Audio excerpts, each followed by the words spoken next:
ಅಳಿ ಅಂದ್ರೆ ಬನ್ನಿ ತಿಂಡಿ ತಿನ್ಕವಾಗಿ. ತಿಂಡಿನ ಏನತ್ತೆ ತಿಂಡಿ? ಸ್ಪೆಷಲ್ ಉಪ್ಪಿಟ್ಟು. ನೀವೇ ತಿನ್ಕೊಳ್ಳಿ, ನಾನ್ ನಮ್ಮ ಮನೆಗೆ ಹೋಗಿ ತಿಂತೀನಿ. ಅಮ್ಮ ಅಮ್ಮ ಬಂದೆ ಏನ್ ಮಗನೇ? ಏನಮ್ಮ ತಿಂಡಿ? ತಿಂಡಿನ ಸೂಪರ್ ಸ್ಪೆಷಲ್ ಉಪ್ಪಿಟ್ಟು.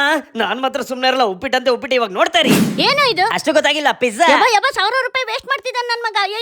ಅಮ್ಮಮ್ಮ ಸ್ವಲ್ಪ ಸುಮ್ನೆ ಇರಮ್ಮ. ಬರೀ 139 ರೂಪಾಯಿಗೆ ಇಷ್ಟೊಂದು ತರಿಸಿರೋದು. ಬರೀ 139 ರೂಪಾಯಿನ ಹೆಂಗೋ ಇದು? ಅದ್ ಹೆಂಗೆ ಅಂತಂದ್ರೆ ಡಾಮಿನಲ್ಸ್ ಆಪ್ ನ ಡೌನ್ಲೋಡ್ ಮಾಡಿ 2 ಆನಿಯನ್ ಪಿಜ್ಜಾ 2 ವೆಜ್ ಪಾರ್ಸಲ್ ಹಾಗೆ 1 ಚೀಸಿ ಡಿಪ್ ನ ಕಾರ್ಟಿಗೆ ಹಾಕೊಂಡು ಕೆಳಗಡೆ ಬಂದು ವ್ಯೂ ಆಲ್ ಆಫರ್ಸ್ ಮೇಲೆ ಕ್ಲಿಕ್ ಮಾಡಿ ಟೈಪ್ ಆಫರ್ ಕೋಡ್ ಹಿಯರ್ ಅಲ್ಲಿ ನನ್ನ ಕೋಡ್ ಸೂಪರ್1212 ಅನ್ನೋ ಕೋಡ್ ನ ಅಪ್ಲೈ ಮಾಡಿದ್ರೆ ಸಾಕು. ಅಪ್ ಟು 110 ರೂಪಾಯಿ ಆಫ್ ಆಗಿ ಅಪ್ ಟು 100 ರೂಪಾಯಿ ಕ್ಯಾಶ್ ಬ್ಯಾಕ್ ಬಂದು ಒಂದೊಂದು ಐಟಮ್ಸ್ ಗಳು ನಿಮ್ಗೆ ಬರೀ 29 ರೂಪಾಯಿಗೆ ಸಿಗತ್ತೆ. ಹಾಗೆ ಈ ಕೋಡ್ ಫಸ್ಟ್ 2 ಆರ್ಡರ್ ಗಳಿಗೆ ಮಾತ್ರ ಅಪ್ಲೈ ಆಗೋದು. ಮತ್ತೆ ಯಾಕೆ ವೇಟ್ ಮಾಡ್ತಿದ್ದೀರಾ? ಆದಷ್ಟು ಈ ವಿಡಿಯೋನ ಪ್ರತಿಯೊಬ್ಬರಿಗೂ ಶೇರ್ ಮಾಡಿ. ಇವಾಗ ಬಾರ್ಸದೆ. ಅಯ್ಯೋ ನಮ್ ಬಾಸು. ಅಮ್ಮ ಒಂದೇ ಒಂದು ನಿಮಿಷ ಬಂದೆ. ಸರ್ ನಮಸ್ತೆ ಸರ್, ಭಜನೆ ಮಾಡ್ತಿದ್ದೆ. ಭಜನೆ ಮುಗಿಸ್ಕೊಂಡು ಕಾಲ್ ಮಾಡ್ತೀನಿ ಸರ್. ಅಯ್ಯೋಯ್ಯೋ ಅಮ್ಮ, ನನ್ ಪಿಜ್ಜಾ ಎಲ್ಲಿ? ನಿನ್ ಪಿಜ್ಜಾ ಇಲ್ಲಿ. ಮತ್ ನಾನೇನ್ ತಿನ್ಲಿ? ಅದೇ ಕಣೋ ನಾನ್ ಮಾಡಿರೋ ಸೂಪರ್ ಸ್ಪೆಷಲ್ ಉಪ್ಪಿಟ್ಟು.